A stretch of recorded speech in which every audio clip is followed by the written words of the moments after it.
உளுந்தூர்பேட்டை கூவாகம் ஏரியில் வாத்து மேய்க்க சென்றபோது 20 அடி பள்ளத்தில் தவறி விழுந்து உயிரிழந்த குழந்தைகள் ஜெயலட்சுமி, நிதேஷ் ஆகியோரின் குடும்பத்துக்கு தலா 3 லட்சம் முதல்வர் நிவாரண நிதியில் இருந்து தமிழக அரசு நிவாரணம் அறிவிப்பு.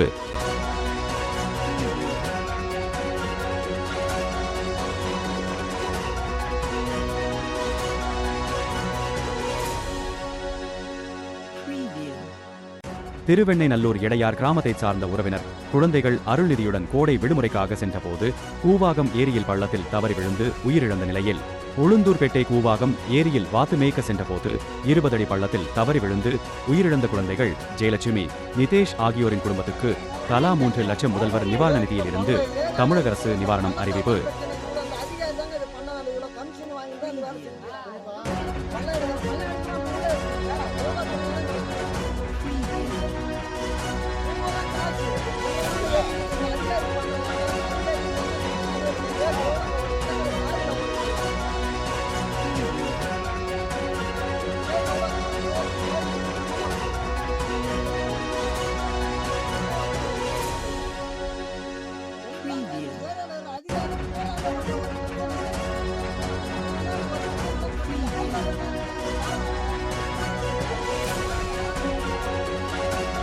உளுந்தூர்பேட்டை கூவாகம் ஏரியில் வாத்து மேய்க்க சென்றபோது 20 அடி பள்ளத்தில் தவறி விழுந்து உயிரிழந்த குழந்தைகள் ஜெயலட்சுமி, நிதேஷ் ஆகியோரின் குடும்பத்துக்கு தலா 3 லட்சம் முதல்வர் நிவாரண நிதியில் இருந்து தமிழக அரசு நிவாரணம் அறிவிப்பு.